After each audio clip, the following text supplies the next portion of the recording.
Hello and welcome to Life and Faith Together. I'm David Green, and it's my privilege that we can have this time to share where what I will try to do is give you resources to help you live your life here in this real world together with your Christian faith. And I think together we can find this very rewarding and just a tremendous gift that God has given to us. I've heard of life in this world referred to as the greatest adventure. And I suspect there is something true about that. Uh, Today, what we are going to do is begin a five-part series based on a story or shaped around a story, really, that's familiar to all of us. It's a story written by Charles Dickens in the 1840s. He called it Our Christmas Carol. When Dickens wrote the story, it was published as a serial with one episode coming out each of 5 weeks in the weeks leading up to Christmas.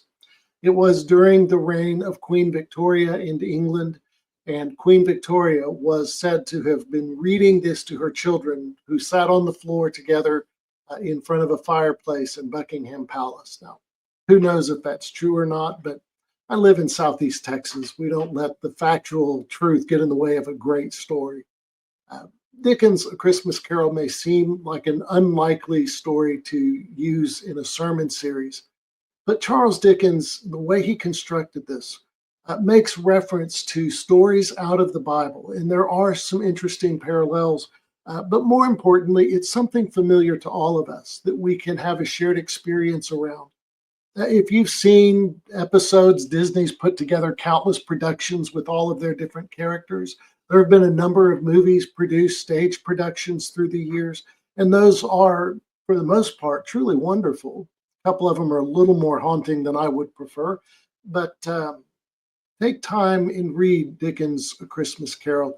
You can find it literally free of charge. You can download copies of it onto your computer or to your tablet. Copies are readily for sale this time of year, but it is to read Dickens' words is to be it's to allow yourself to be caught up in the story in a very moving and meaningful way. And I'll be using this story to shape what we have for the next 4 Sundays, but then also on Christmas Eve. And I'll try to get that one posted up on Christmas Day. We'll see how well I do with that. But today we begin with what was the first chapter of Dickens' A Christmas Carol, Marley's Ghost. And before I get to Dickens and the description of Marley's ghost, I do want to bring to you the word of God as found in the Gospel of Luke. I'm reading today from the 16th chapter, picking up at verse 19. My friend, it's the word of God. Jesus is speaking to a group of Pharisees, and he tells them this story. There was a rich man who was clothed in purple and in fine linen, who feasted sumptuously every day. And there was laid at his gate a poor man named Lazarus, who was covered with sores. And he desired to be fed with the crumbs that fell from the rich man's table.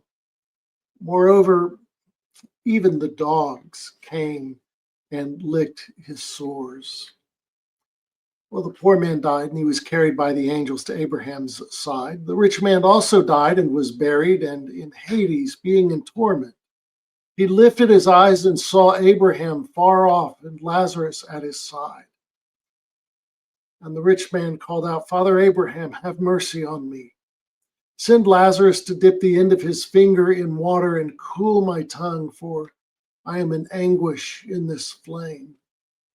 But Abraham said, Child, remember that you in your lifetime received your good things, and Lazarus in like manner received bad things. But now he is comforted here, while you are in anguish. Besides all this, there's been fixed between us a great chasm, in order that those who would pass from here to there may not be able, and none may cross over from there to here to us.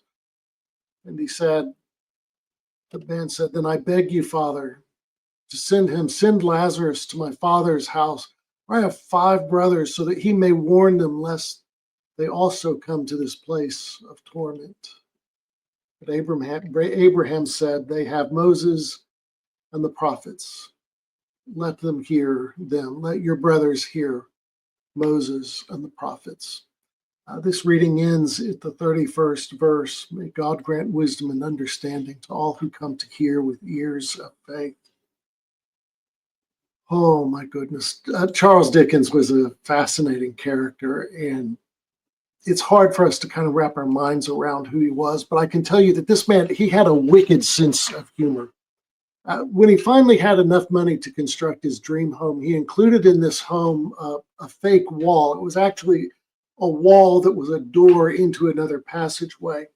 And Dickens had a great sense of humor because it was a fake wall with bookshelves on it. He wanted it covered with fake books. So he had pages bound with certain book titles. And these are just a few of my favorites, and they give you a sense of this man's sense of humor. One of them was 5 Minutes in China. 5 Minutes in China. There were 3 volumes, 1, 2, and 3. I have to think that was written by a preacher who had way too many words to speak. Another book for those of you who are cat lovers. If you are a cat lover, you will enjoy this. He had Cats' Lives. Of course, there were 9 volumes. He had then bound a collection called the Gunpowder Magazine. And my personal favorite, Noah's Architecture, with Ark, A-R-K, at the beginning of Noah's Architecture. I have a feeling that if you were here in the room where I'm recording this, I would not have heard any more laughter than I did sitting here by myself. But I do love those book titles. Dickens wrote A Christmas Carol, 1 chapter at a time, in 1843, and it was published right away. And he begins with a very haunting chapter. It's about Marley's ghost. We want to think about Scrooge's ghost, but it wasn't Scrooge, it was Marley's ghost. And Dickens, he knew how to start a book. Here's how he began this story. Marley was dead to begin with. There's no doubt whatever about that. The register of his burial was signed by the clergyman, the clerk, the undertaker. The chief mourner, Scrooge himself, signed it, and Scrooge's name was good upon change for anything he chose to put his hand to. Old Marley was dead as a doornail. Mind, I don't mean to say that I know of my own knowledge what there is particularly dead about a doornail. I might have been inclined myself to regard a coffin nail as the deadest piece of ironmongery in the trade. But the wisdom of our ancestors is in the simile, and my unhallowed hand shall not disturb it where the country's done for. You therefore will permit me to repeat emphatically that Marley was dead as a doornail. That's how Dickens begins the story. And I love that he captures you in immediately and then goes off on that little bit of a tangent. But as he goes through this story, he introduces to us very early on in that first paragraph, Ebenezer Scrooge, the chief mourner of Marley's burial service, of his funeral. And he signed the certificate indicating that Marley was in fact dead and buried. Dead as a doornail, if you will. Well, in this first chapter, after we read about this, Scrooge is going to have a visit by 4 different messengers. 4 different messengers are coming to Scrooge. Now, they're not all haunting. The first of the messengers to come to him is his nephew. And his nephew comes to give good Christmas cheer to his uncle, who refers to Christmas as, and I quote, a humbug, saying Christmas has never done anything good for me. Well, the nephew says, there are many things from which I might have derived good, by which I have not profited. And then speaking more specifically of Christmas, though it's never put a scrap of gold or of silver in my pocket, I believe it has done me good, it will do me good, and I say, may God bless it. What a great message that Scrooge has from his nephew. There are 2 men who come by and knock on the door of Scrooge's office. They're taking up a collection from the poor, and they have this beautiful prepared speech. At this festive season of the year, Mr. Scrooge, said the gentleman, taking up a pen, It's more than usually desirable, so that we should make some slight provision for the poor and destitute who suffer greatly at the present time. Many thousands are in want of common necessaries. Hundreds of thousands are in want of common comforts, sir. Scrooge will have nothing to do with it. He points to the abundance of debtors, prisons, and workhouses. That's the only solution Scrooge deems necessary for the poor. The third messenger is a Christmas caroler, a child who comes to sing at his door. But Scrooge, again, will have nothing to do with this. Dickens says it this way: the first sound of a song. Scrooge seized the ruler with such energy of action that the singer fled in terror, abandoning the keyhole to the fog and even to the more welcoming frost. Scrooge wanted nothing to do with the joy or celebration in any way of Christmas time. There are people like this in our world today. You know some of them. Perhaps you have been or are one of them. Well, the fourth messenger that comes to visit Scrooge is Marley's ghost. Now, keep in mind, we've already been told that Scrooge and Marley were business partners. That was as close to a friend as Scrooge had at that point in time of Marley's death. 7 years prior, Marley's been gone 7 years, and the sounds described by Dickens, they're haunting. I will admit I have trouble imagining Queen Victoria reading these to her young children because it is just so very haunting, but such was the story and the way that she told it to her kids. The sounds are described. It's very eerie. In the writing, dare I say it, has scared the Dickens out of many a reader. See what I did there, like that little pun there, that it scared the Dickens out of many generations. Well, Scrooge gets 4 messages from Marley. 4 messages from Marley. The first one is, believe that I am real. Marley confronts Scrooge with these words, you don't believe I am real, do you? And Scrooge says, I don't. Well, what evidence would you have of my reality beyond that of your own senses? Asks Marley's ghost. I don't know, said Scrooge. So why do you doubt your senses? And Scrooge says, well, because a little thing affects them. A little thing affects my senses. There's more of gravy than of grave about you. Scrooge suggesting that Marley's ghost is really just the result of a little bit of indigestion.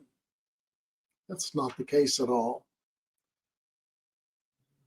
The second message, after believe that I am real, the second message is the chains. The chains are made one link at a time with the decisions that Marley made to focus on the business of his business, but not on the business that he was here to attend to. And so Marley now was oppressed to carry the burden of the weight of his decisions day in and day out. Decisions made over the lifetime in this world.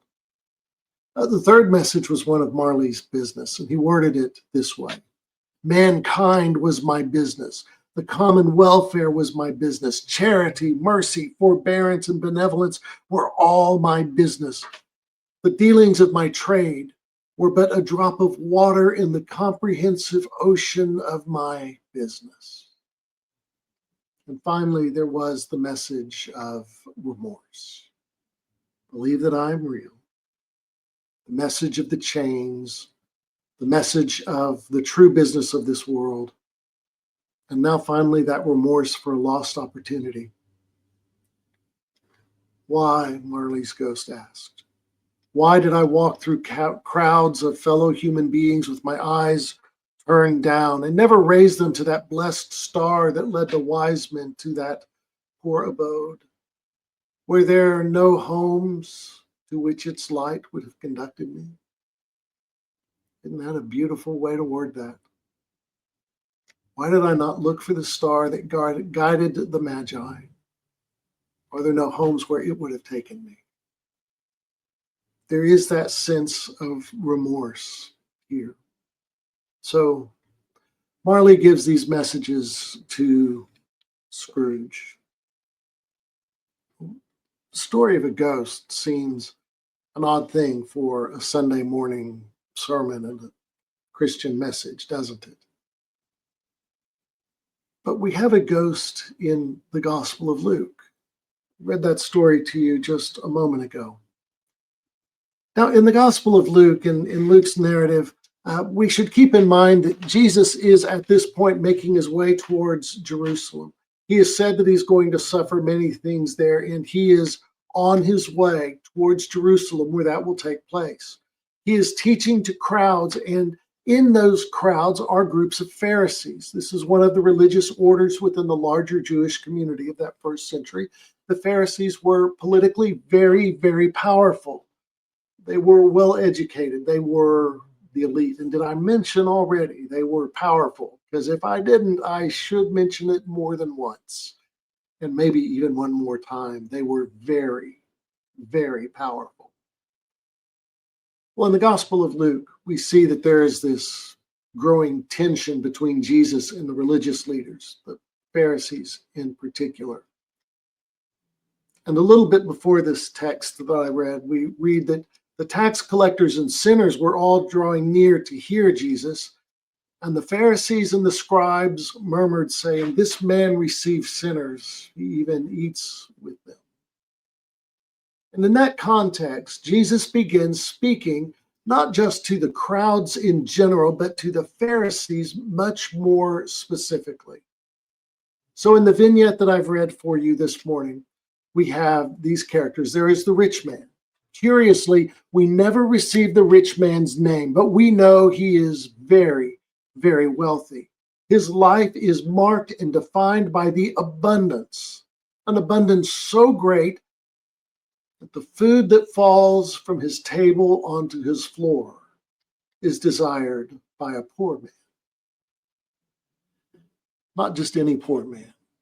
This man's name is known, Lazarus. Now, this is not to be confused with the Lazarus, brother of Martha and Mary. This is a fairly common name in this era and in this community. But it is important to note the rich man's name is gone. His identity was not important enough to record, but the poor man who desired relief from his suffering, his name was Lazarus. And his suffering was very great. Jesus said he desired to be fed with what fell from the rich man's table. And if that weren't bad enough, the dogs came and licked his sores. The third character is Father Abraham.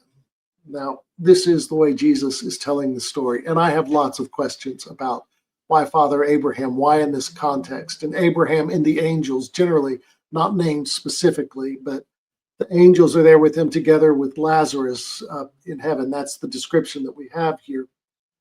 But Abraham, I believe, is that reminder of God's faithfulness through the generations.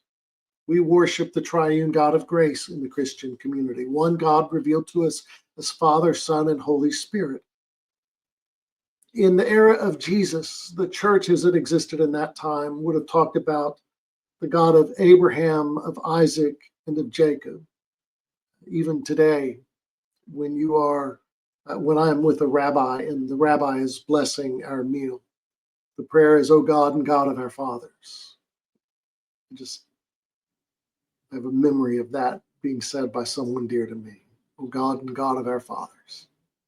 That reminder that it's not our God here and now, but our God has been faithful to every generation before us, will be faithful to every generation after us. Our God and God of our fathers.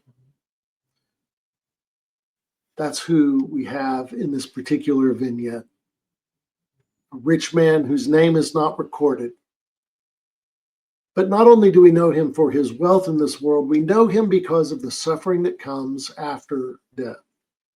The rich man descends into Hades, where he is suffering. That's another way of saying hell.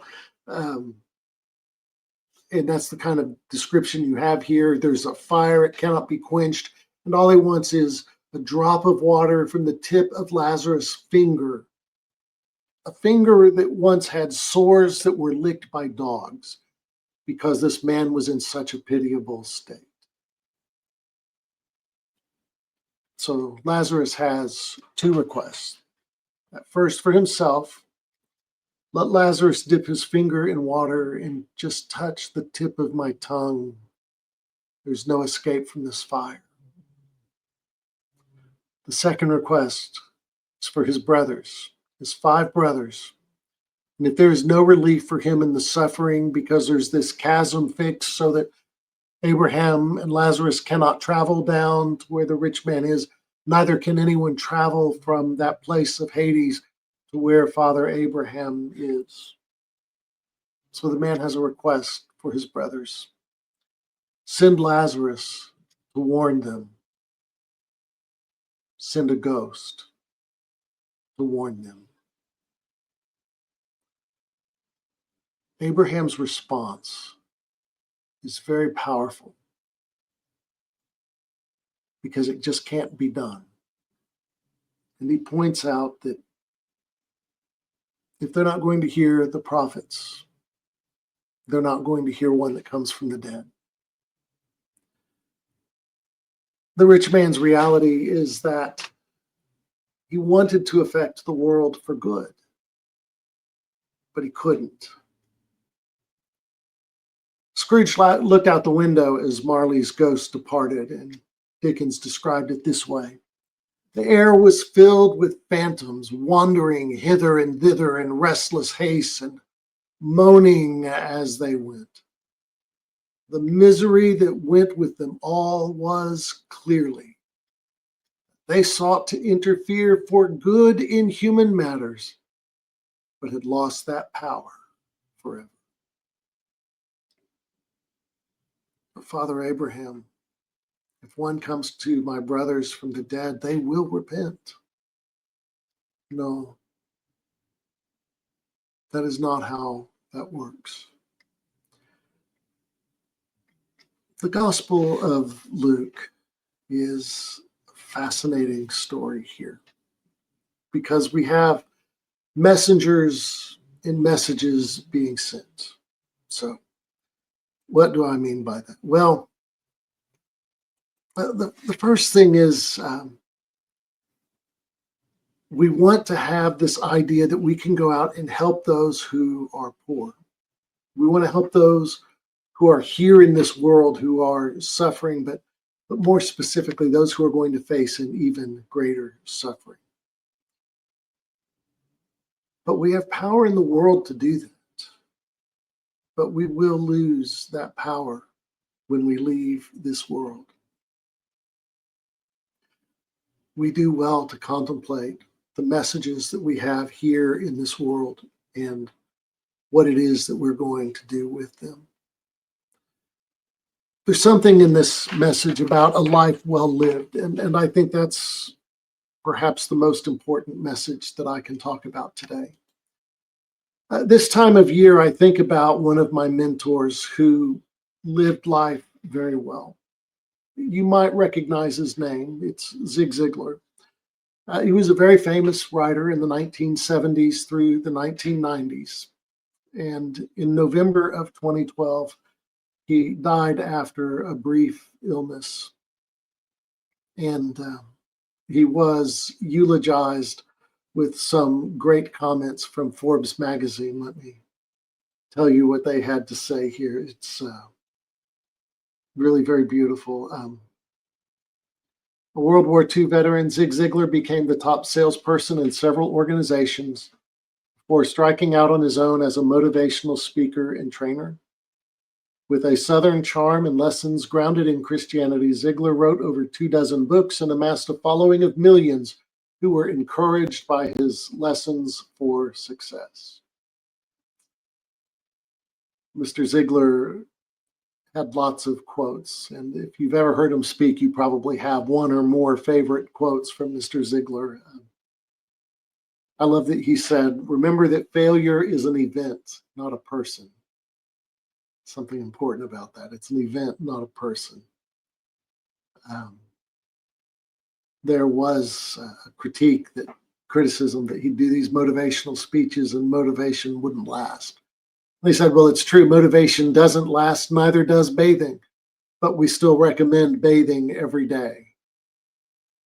He did recommend being motivated every day. One that I've taken comfort in through the years: there was never a statue erected to a critic. There was never a statue erected to a critic.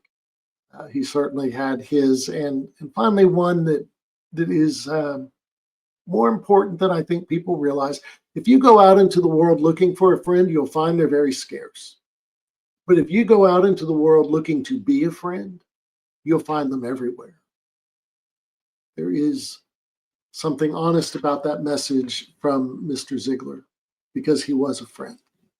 I got to know Mr. Ziegler a little bit. His son, Tom, and I went to college together. In fact, we were classmates. I met Tom literally on my first day on campus at Austin College in Sherman, Texas. We were both moving into a dormitory, Luckett Hall. It's no longer there. There's a display where it used to be, but the building has long since been taken down. But Tom and I lived in this same dorm, and I met him. I recognized the name, and I was kind of pleased to get to know him. And through the years that followed, we got to know each other very well. We were fraternity brothers, and I got to see close hand Tom's life of Christian faith. While some college students were drinking and carrying on, Tom would be with a water bottle before water bottles were cool. Tom was not one given over to bad decisions, and probably kept us out of a fair amount of trouble we might have gotten to ourselves. Well, over the next years, the Ziegler family was very open with their home, welcoming us into their home. And so I was in the Ziegler house on a large number of occasions. And so I got to know Mr. and Mrs. Ziegler, seeing them in this very private setting, the comfort of their home.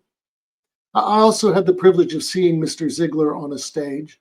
Our fraternity hosted a weekend with Mr. Ziegler and sold tickets to businesses, business executives in the Sherman-Denison area. And I watched Mr. Ziegler do his See You at the Top presentation, probably his most famous stage presentation. And I watched it from the very back of the auditorium, and I also saw it from the side of the stage, off in the recesses of the stage. And the precision was magnificent, but more importantly, the authenticity of that man was real.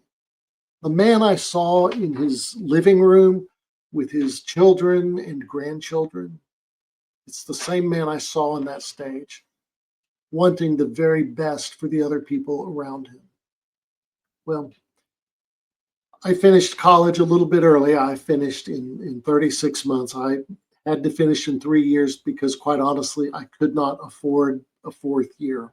And as a result, what would have been my senior year of college, I had an office and was doing tax, and then made my way into bankruptcy work over time. And my office overlooked the fraternity houses at Southern Methodist University.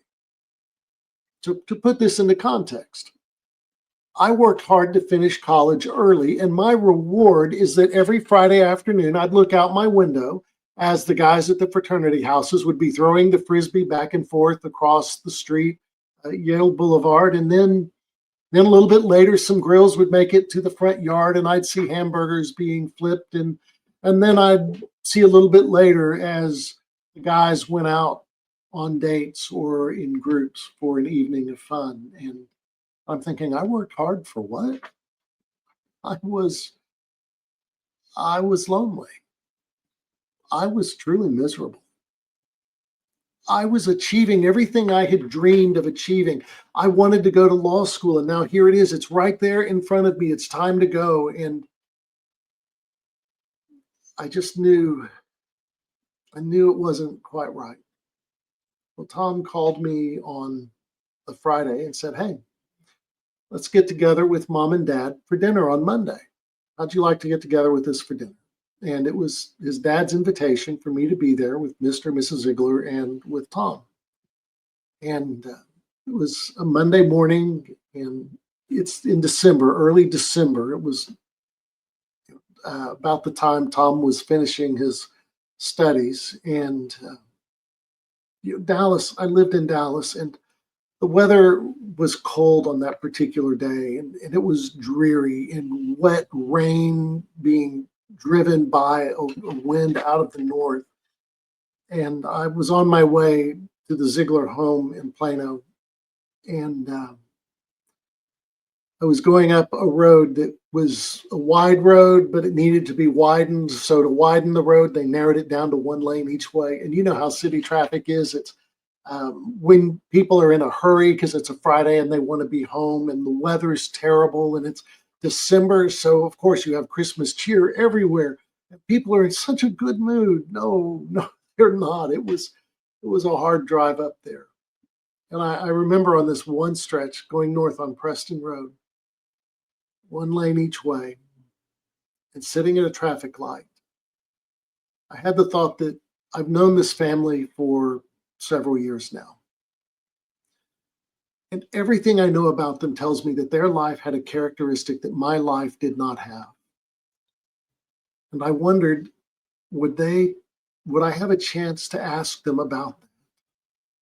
Well, I got together with the Zieglers and we went out for dinner. It was a nice restaurant. I remember they had seafood on the menu and there was fish there. Mr. Ziegler said, "Have you ever had that?" I said, "No, sir, I've never had that." And he said, "Try it. I think you might like it. If you don't, you'll get something else. It'll be fine." And I tried it. It was great. I remember the meal was very nice, but we didn't have any deep conversation. And afterwards, we went back to the Ziegler home, and Mr. and Mrs. Ziegler invited me in, and I'm in the living room. I'm sitting on a couch, a leather sofa, and Mr. Ziegler's on a couch right next to me. And I mean, we're close enough that our knees are almost touching. And he's on my left, and Tom is to my right, and I could hear Mrs. Ziegler bustling a little bit in the kitchen. She was within earshot. And that's when Mr. Ziegler asked the two most important questions I've ever been asked. He said, "David, have you come to the place in your spiritual life where you know for certain, that if you were to die tonight, you'd go to heaven?" "No, sir," I said. "I don't know that." The second question, if you were to die tonight and stand before God and he were to ask you, "Why should I let you into my kingdom?" what would you say? And I gave what may have been the most honest answer I've given in all of my life. "Mr. Ziegler, I would say I don't belong here. There's nothing I've done to deserve being here. Nothing I've done in my life." And Mr. Ziegler then took time to share with me the good news of Jesus Christ. And I won't go into all the detail of what he said, but I will tell you this: it was a message of grace, because we cannot earn our way into heaven, and we'll never deserve it. I remember Mr. Ziegler talking about the matriarch in the Ziegler family when she passed away. And people commented she was really the best person that any of them had ever known. And Mr. Ziegler reminded them that it was not because she was a good person that she had hope for heaven. It's because Jesus Christ, fully human and fully God, came into this world. Well, by the end of that evening, I had been reintroduced to a faith that I had since abandoned. I grew up going to church, sang in the choir, was very active, and honestly believed the faith of the Christian church. But as a young adult, I struggled with God. I thought he was doing a pretty terrible job. But Mr. Ziegler shared with me that night something I hadn't thought about before, that God is at work in the brokenness, and God can use our brokenness for blessing. Before that night was over, Mr. Ziegler gave me a Bible. I still have it. He asked me if I had a Bible at home, and I had a Bible given to me when I was 13 years old and joined my church. Uh, the binding was in pristine condition. I don't know that I had ever opened it much at all. And Mr. Ziegler gave to me this Bible, and he inscribed in the front, "God bless you, David, and welcome to the kingdom. The best way to stay in God's will is to stay in God's word. Your brother in Christ, Zig Ziglar." Then made reference to Ephesians 2, 8, and 9. And that was December 8th, 1986. And I think about that every year at this time of year. What a blessing it was. Because that conversation changed my life forever. For me, Tom Ziegler and his dad and his mom, Mr. and Mrs. Ziegler, I struggle to call him Zig. I know that's how people speak of him, but Mr. Ziegler he was a messenger of God's grace. But even before he started speaking his words, he lived his life with authenticity. And that authenticity meant that he was honest about his suffering, how it affected him when he had a daughter that passed away, and how that affected him so deeply and personally, and the grief that he carried through his life with that. And he was sincere in telling the stories where he was not the hero salesperson, but the struggling young man who really was trying to figure it out. And he'd joke about that. I couldn't sell anything, so I sold everything. I sold the washing machine, the refrigerator, the car. And we forget that his success came in the last half of his life, not the first half. So here's the question for you. You're a messenger. You are a messenger for somebody. What are you going to do about that? I want you to think about that very, very sincerely. Think of these questions. The first is, you've received the message of God's grace. If not through the prophets, then through me, through others who are speaking of the biblical faith, the faith of the historic Christian church. You've received this message, but do you have faith enough to receive it into your heart? You have heard it. Do you have faith enough to receive it? Here we are in this world, and it's broken, absolutely. But you have received life in this world as a gift from the very hand of God. You have been created by the hand of God. Do you have the courage to act accordingly in this life? To favor God's grace when it's there? You have an abundance to share. Now, you may not have an abundance like the rich man that Jesus described in his story to the Pharisees, but you have an abundance. I knew somebody once who said when he was at his poorest, he had 2 nickels in his pocket. And he felt like he was rich because at any moment in time, he could give away a nickel and still have something to hold on to. You have received from God's abundance. Do you have enough love for God and for others that you will share it? You are the messenger for others. Long before the words were spoken to me, my friends, my mentors, they were the messenger in the way they conducted themselves and lived their lives. And it changed me truly forever. So what now will you do about that? You have certainly opportunities to go and share of God's grace wherever you may be. I hope this Advent season you take time to read Dickens' A Christmas Carol, because it really is a fun read. But as you read about the messengers that went to Scrooge, as you read about the messages that Marley took to Scrooge, Think about the messages that others have given to you and the way that they've lived their life.